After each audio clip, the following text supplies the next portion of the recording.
Are you a small business owner that is confused over your accounting records?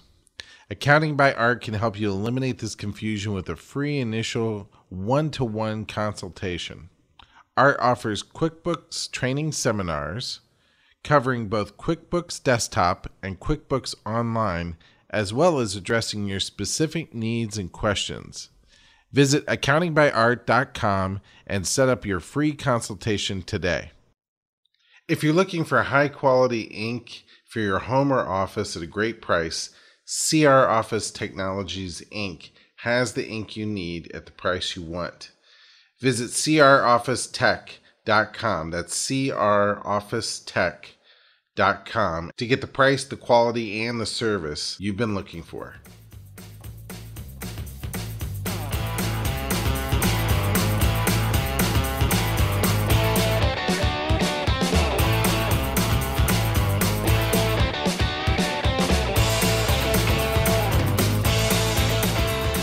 Hey, so welcome to Real Live Marketing. This is Barry Kazire, and today's show, I've got my guest, Ronnie Jones, who's going to be here talking about promotional items, specialty items, sometimes called promotional gifts, promotional products, advertising gifts, sometimes nicknamed swag. These are basically articles of merchandise used in marketing and other programs. They're given away basically to promote a corporate image, brand, etc. Promotional items have quite the history. The first known promotional product in the U.S. were commemorative buttons dating back to the election of George Washington. That's 1789. During the early 19th century, there's some advertising calendars, rulers, and such, but there wasn't really an organized industry of such till later in the 19th century. One of the first organized companies to produce such material was in Ohio, just a couple states from here. And then finally in 1904, 12 manufacturers of such items came together to found the first trade association for this industry. Today, there are more than 22,000 distributors and approximately 4,800 manufacturers of such products. Up until the 1990s, the peak industry for these type of products was Christmas and the giving of gifts. But now it's become widespread and year-round. The top promotional products today are wearables, writing instruments, calendars, bags, drinkware, other office supplies such as staplers, letter openers, and such. And rounding out this top 7 list is recognition awards, trophies, and jewelry. There are many other types of items on the list, including clocks, textiles, electronics, stickers, computers, magnets, games, ribbons, housewares, sporting goods, and on and on. The purpose and use of such items range from brand awareness, employee relations, trade shows, public relations, getting new customers, working with distributors, introducing new products, employee awards, various non-for-profit programs, safety incentives, and customer referrals, not to mention market research. The industry is huge, with literally billions of dollars spent every year on promotional products. Today we're going to be talking to my friend Ronnie Jones. Ronnie is going to tell us of his special use of promotional products to remind referral sources, which we both refer to as bird dogs, because they point out where the game is. Ronnie uses these products with his bird dogs to remind them to refer him to where the game can be found, or potential clients. Right after the show today, I'm going to give you a short list of additional ways you can use promotional products, but Ronnie's is really a gem. It incorporates a number of different marketing tools into a beautiful mix. I hope you enjoyed this week's episode of Real Live Marketing. Feeling lost with accounting, bookkeeping, or payroll for your small business? Accounting by Art offers a free one-on-one consultation for the state of your business. Art Stump has years of experience helping small business owners with their accounting needs. He also offers QuickBooks training seminars covering both QuickBooks Desktop and QuickBooks Online, as well as addressing your specific needs and questions. Seminar participants also get a free 1-hour office visit after the class to be sure their QuickBook issues are solved to their satisfaction. Mention this ad at your consultation and get 10% off initial services when you sign up and pay for your first month. Visit accountingbyart.com today and get started. Tired of high prices and low service when purchasing ink for your home or office printer? CR Office Technologies offers their hassle-free guarantee. If it's not right, we'll make it right. They know that customer service is number one. At CR Office Technologies, you get great service on top of great products at prices that you can't beat. They have laser and fax toner cartridges, inkjet cartridges and paper, laser fuses and drum kits, copier toners, and more. Visit crofficetech.com. That's crofficetech.com to get the price, quality, and service that you've been looking for.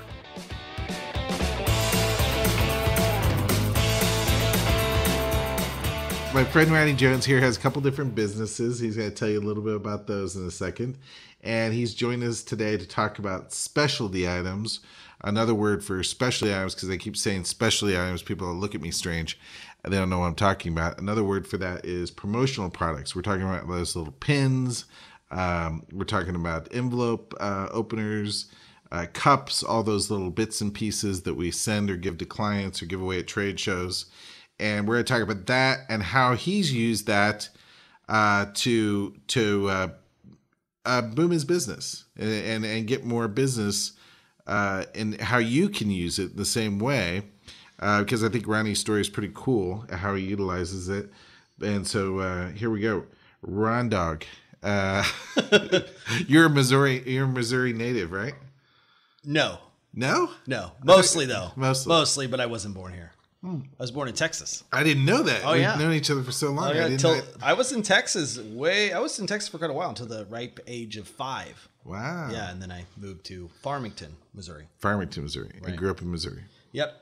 And then I went to kindergarten through high school in Farmington, Missouri. Wow. Mm-hmm. That's great. And now I'm St. Louis. Now you're St. Louis. Now I'm a St. Louisian. Awesome. Yep. Great. And Ronnie and I have worked together on nonprofit projects quite a bit. We spent years working together on various projects. And he has a couple businesses. Well, Ronnie's got 4 very successful businesses. 4 businesses, not most of it. A lot of us, we have 1 business, 2 business. He's got 4 that are growing. So that's very cool. He's got really great partners. He's picked good partners. I know all of them. And then we were talking, and we've helped you with mailings in the past. I know you've done mailings for years, and you've got a couple different things that you've done that I was fascinated with. One, you've really cultivated what's called bird dogs. Can you tell us what a bird dog is? Yeah, bird dog is an old salesman term, and you go out there, you're duck hunting.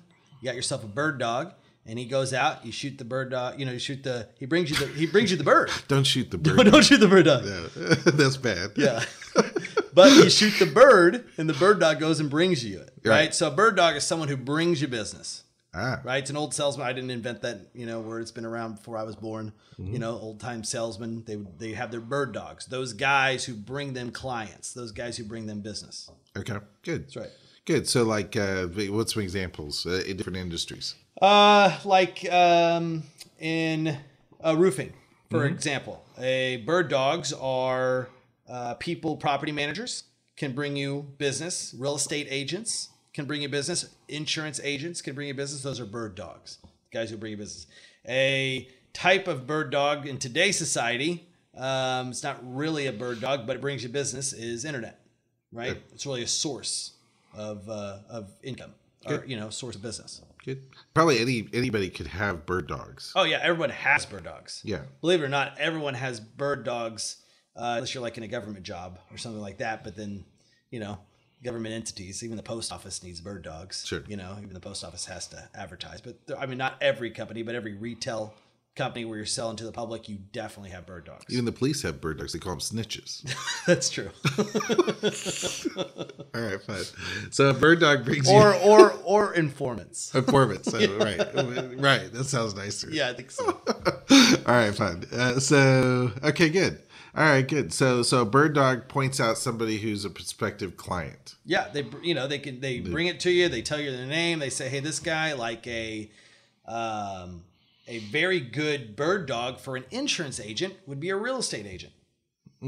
Right? Because your real estate agent gets somebody who needs to buy a house and he goes, good, you need to get insurance. Right? Call my friend Jim over here. That's why you have, and then mortgage brokers too. Mortgage brokers, a lot of them are good bird dogs for the real estate agents.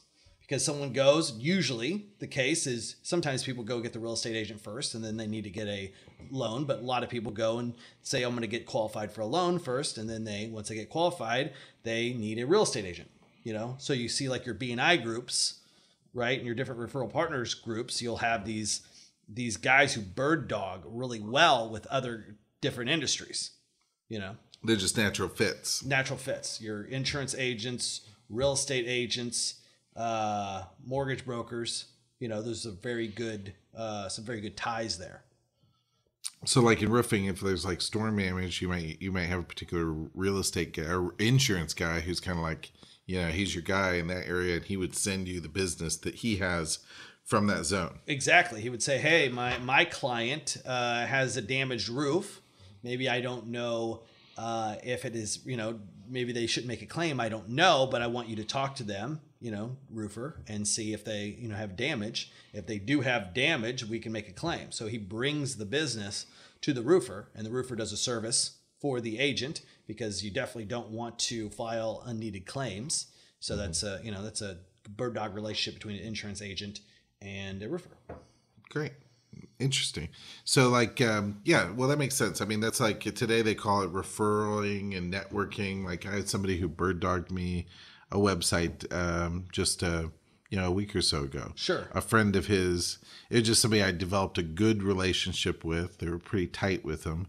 And because we were pretty tight with him, he said, oh, my friend Barry, does websites. Or obviously your clients could be decent. Your past clients could be decent bird dogs. Oh yeah. Past clients are always good bird dogs as long as you're delivering good service. Right. If you're not delivering good service, they're the opposite of a bird dog. They will say people get away from him, but obviously we assume that you're doing good service. So. Right. That makes sense. Okay, good. Well, and then how did you go about finding like in your business, how did you go about finding what the best bird dogs were?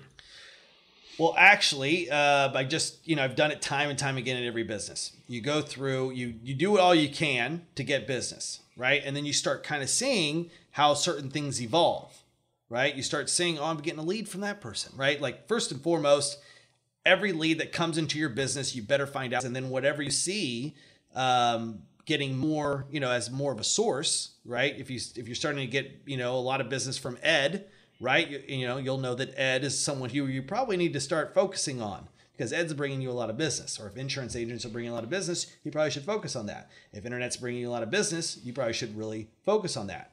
And, so basically you go through and you can analyze the data as long as you capture the data, but you have to capture the data. And there's been times where I haven't captured the data for a while, and then I don't know what the heck's going on. I don't know where to go, and then I don't know where to spend money on. But as long as I'm capturing the data, then I can decide whether I'm going to spend money on that. And it's been very successful, right? I don't just spend money. I always spend money on those areas that have proven to me to actually give me business. Like, for example, in Fast Help, we do water and fire damage restoration, mold remediation.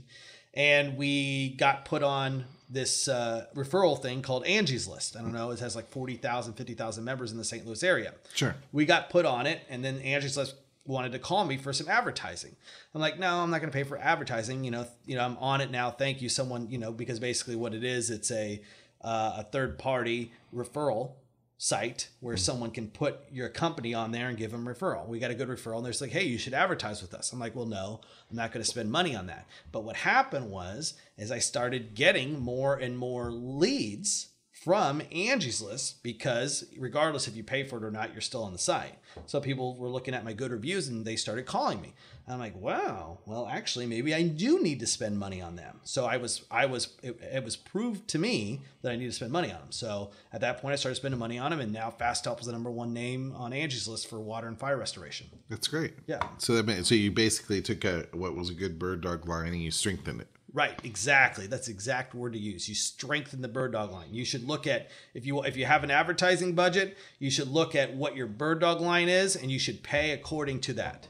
Good. And you probably tested a lot of things that, I mean, I know that I've spent more money on things that didn't work, right? But you have to kind of do that, don't you? Yeah, it's true. You'd have to spend some money and find out that something doesn't work. Yeah, when you're starting out, it's a bit of a shotgun effect. You know, you're just, it's going everywhere. You got to find out what this works. So you're starting out, you don't really know where your bird dogs are. You have no idea. That's why it's really important to capture all the information. Every time you get a lead of any kind, it's good to capture it. And it's especially important to capture it when that lead actually pays off. So you find these areas and then you strengthen them. Great. And so you're gonna spend a lot of money. The shotgun effect, you're gonna spend a lot of money. You're gonna waste some money, right? Well, you are definitely going to waste money. I mean, a lot is obviously relative.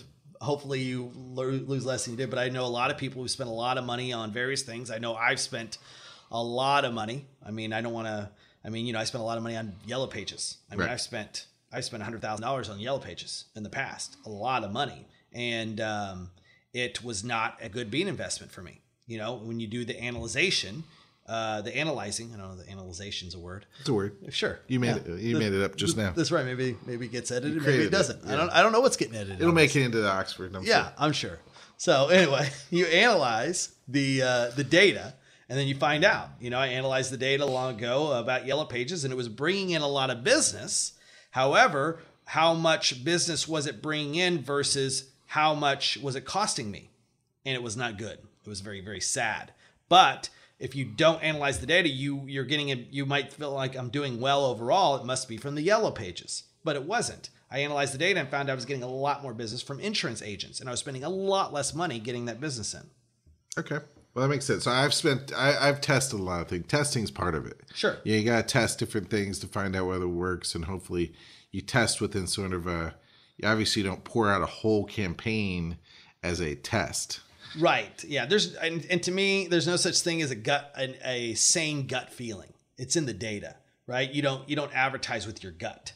You don't. You advertise with the data. You find out what the data is, and if it's not what you would like to see, oh well, it is what it is, and you need to be very disciplined in spending your advertising budget on that area that's bringing you the most money. And right. If Ed is bringing you the most money, you need to be buying Ed some pizzas. You need to be buying Ed some cigars or something, because Ed needs to get rewarded because he's bringing you a lot of money. That makes sense. Okay, good. So 3 years, you've kind of tracked this thing, and you found out there are certain guys, certain other businesses that were bringing you the most business. Correct. Good. So then, it brings us to our subject, specialty items, right. Promotional items. Tell me what you did and how you utilized those to strengthen that line. Okay. So I did some wild stuff with regards to promotional items. I've gone so far as to research exactly where the particular promotional items were made, going to China, trying to find China distributors to then, actually put my logo on things and get it at super dirt cheap pricing and all this, and just wild stuff, right?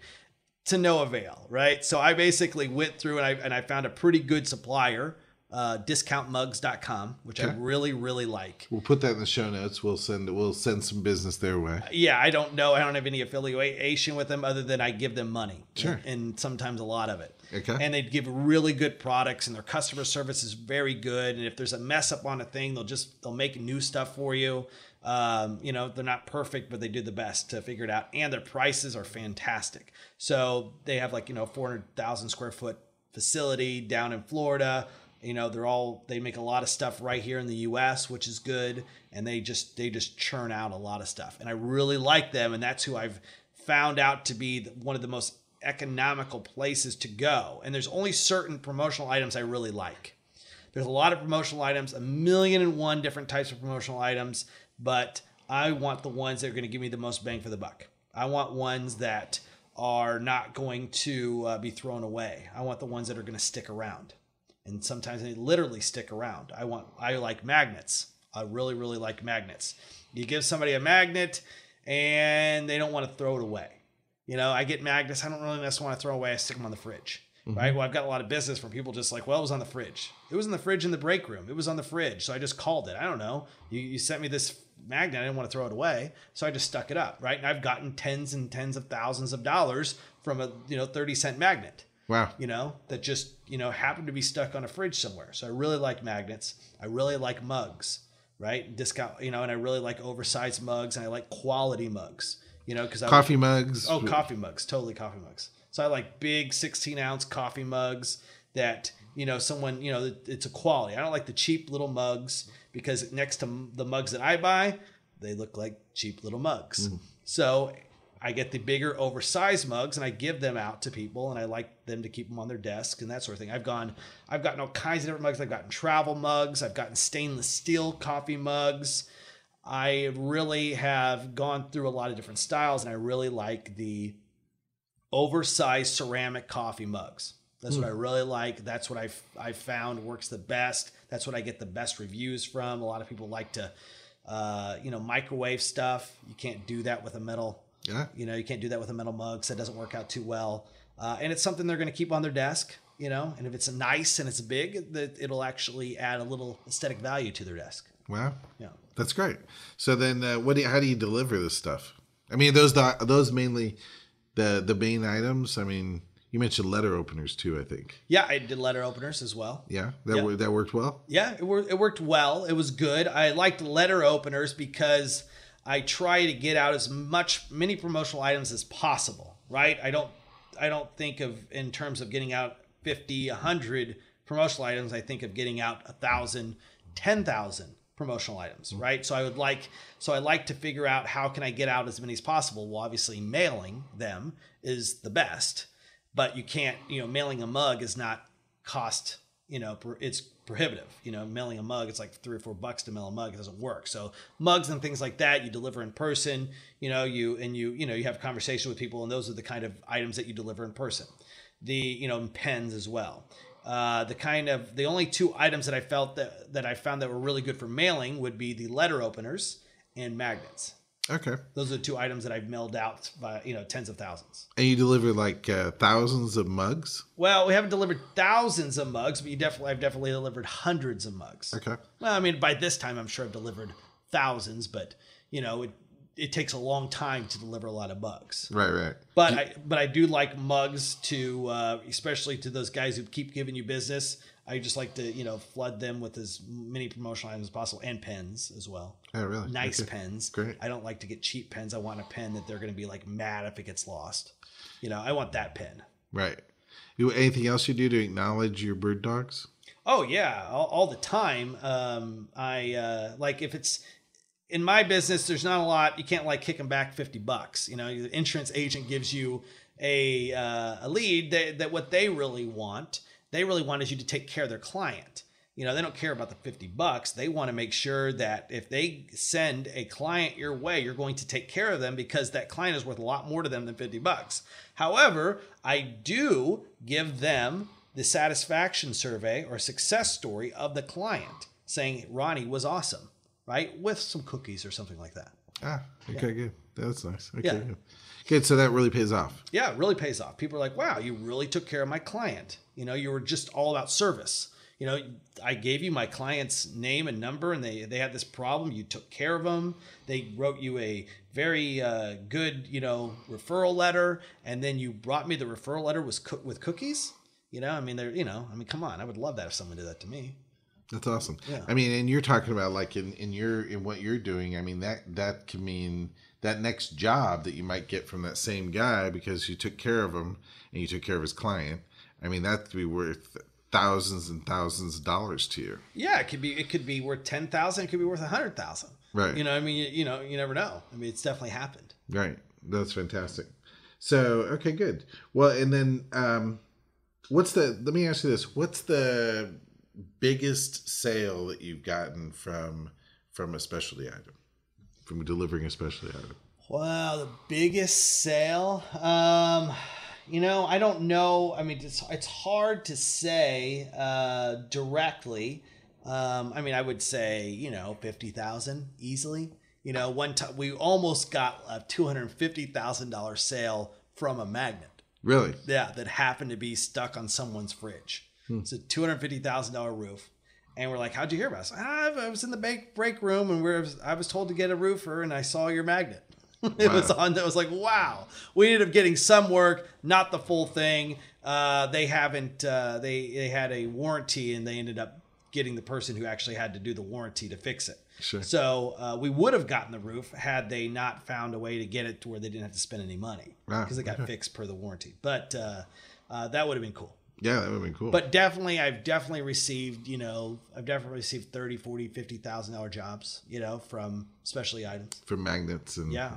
Huh. Yeah. And I imagine depending on your industry, different ones are going to work, because not everybody's, a mug's not going to necessarily work for everybody. Sure. A letter opener is not going to work for everybody. Pins are pretty much like, yeah, you should probably do a lot of those. Yeah, pins are good. And I recommend getting good pins, getting, just getting a little bit better pins than normal. Don't just necessarily get the cheap pins. Get something. I like metal pins. I like to have a metal housing, right? And you can usually get those for $1, if you buy enough of them, Sure. and if you buy enough of them, you can get it for $1 and it's a good pin and people are like, oh, okay, yeah, this guy gets good quality pins. I want his pins, and like I said before, my test on if a pin is good enough is that somebody's going to be mad about it if they lose it or someone else takes it, Sure. on accident. Yeah. Right. That's the kind of pin that I want. If it doesn't meet that qualification, I don't like to buy it. Good. And then how'd you figure out what people would like? Did you survey them? Oh yeah, big time. I'm like, okay, what would you like this kind of pin? Actually, I got a whole bunch of samples of pins, and I remember a couple of times I got a whole bunch of samples of pins and brought it to a couple of different people. It's like, what do you like the best? Oh, I really like this. Oh, I really like this one. Oh, I like this one. Oh, what do you think about if I got a whole bunch of these? Or, I definitely surveyed all the time. So you survey like your best bird dogs. Oh yeah. The guys that are really bringing you, that's the guys you survey. Exactly. As well as maybe a few of the others to see if it's consistent. Right. Yeah. You definitely want to ask them, what do they like? If you have some good bird dogs, you want to know what they like. Right. It's just, that's been the business since, the beginning. You look at your, you look at Mad Men. I don't know if you ever watched Mad Men before, but it's a, advertising show. And 70s. Yeah. 60s. 60s. 50s and 60s. Oh, really? Okay. Yeah. You're whining and you're dining the clients. You're doing all these things. You're finding out what they like. Sometimes they like things that are a little risque, whatever. I'm not saying do that, but I am saying, find out what your clients like. If the guy if Ed gives you a lot of business and he loves pepperoni pizza, you better be getting Ed some gift cards to Domino's or to Pie or, Dewey's Pizza or whatever it is. You better be hooking the guy up with some pizza. He's bringing you a lot of business. And, sure. He's going to continue bringing you business because you keep bringing him pizza. That's great. Yeah. So, that makes a lot of sense. And then, did they ever look at you weird when you're asking them, like, what kind of cup would you like? Like, do you want a big cup or a small cup? Do you want ceramic? And they're like, Ronnie, why are you asking me about my cups? They ever, yeah. Well, no, because at that point in time, I had you get a certain rapport. If the guy's giving you business, he only is giving you business because he trusts you. Right. Even if you're giving him something, he's not going to keep giving you business if you're going to drag his name through the mud with your poor service. So you obviously have a good rapport with your bird dogs, one would assume, and then you would go and just be in communication with them and say, hey, I want to do some things. This is a good idea. Can I get your advice? People love giving their advice, Yeah. So, Ed, he gives you a lot of business. Ed, I want your advice on something. Well, okay. That's a great way to approach it. So ask them for their advice. Totally. We do that in surveys. We ask people for their opinion. Yeah. They want to give their opinion. So say, can we get your opinion? It'll only take a second. That's right. That's good. Yeah. Yeah. And then they say, well, I can spare a second or two. And yes, I would love to give my opinion. Right. Well, actually, let me tell you all about my opinion. So advice is the same way. Totally. You mean you want my advice and you're going to actually take my advice? Yeah. Actually, yes. Huh. Yeah.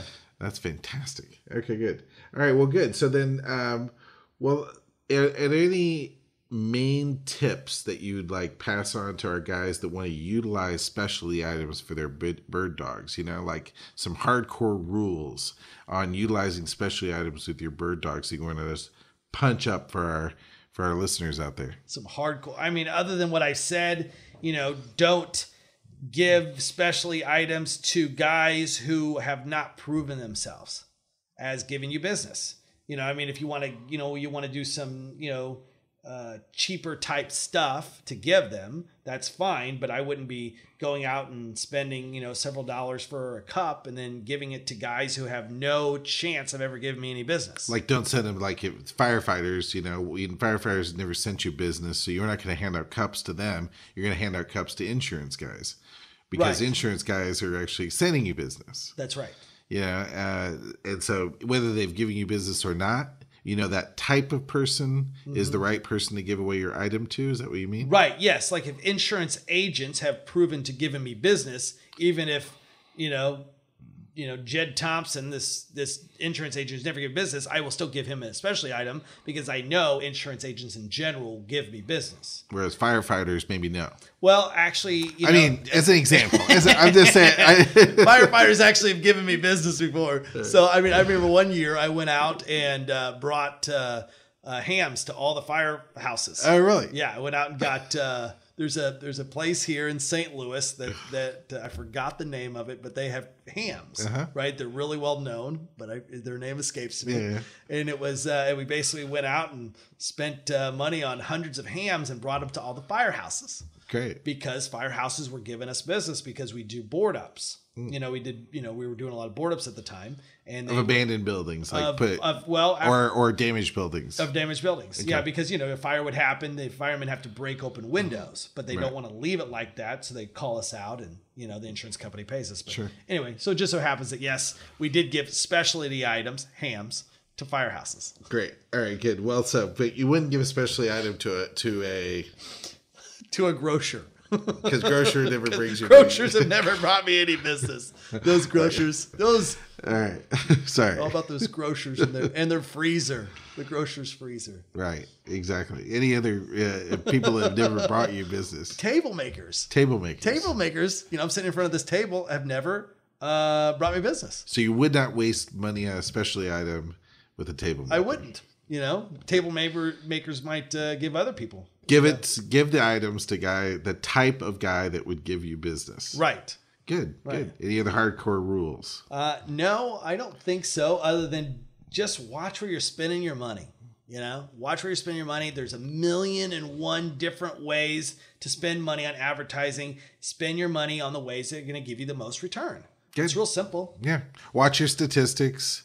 Measure things. Keep a record of where business is coming from. Right.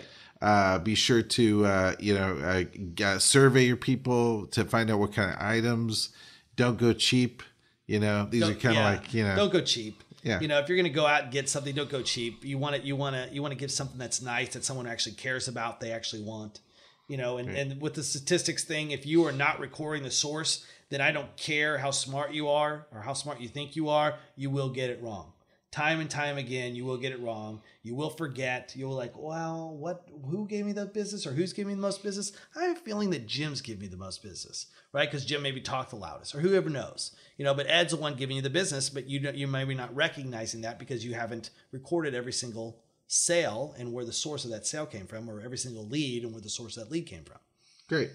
Good. We call it promo log, a promotional log is a good thing, to keep. Sure. Yeah. You got to train your receptionist, to make sure she writes it down. Yeah. Or whoever answers the phones. Oh, okay, cool. Yeah. Thank you. Like for roofing company. Hey, I need a lead, or I have a house that is, it's got some damage. I need some shingles replaced, that sort of thing. Okay. How'd you hear about us? Good. So important. Good. Yep. I've even gone as far as to make person who on the phone call the person back to collect that data.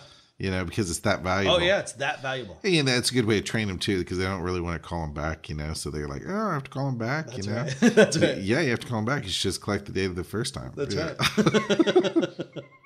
All right, good. Seems cruel, but it's not. It's not, because it keeps the business in business, and so they keep getting a paycheck, and even though maybe it seems it's not bad. Yeah, that's true. All right, good. So then, what would you say? What would you say is your mindset or strategy, Ronnie, that kind of sets you apart and is responsible for your success with specialty items and with bird dogs? Because I'm not emotional when it comes to spending money on advertising.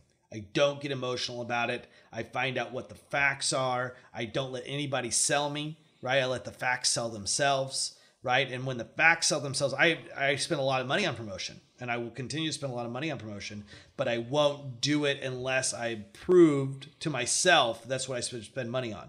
It's like, oh, let's get your name on the stadium. Oh, $15,000 and all this. Okay, that's never proved to make me any money. So I'm not about flashy. I'm not about getting my name out there for public relations, or because, my neighbors will think, oh yeah, Ronnie's name is on the, whatever the stadium, or he's on the front of the yellow pages, or, ooh, none of that stuff. I want what makes me money.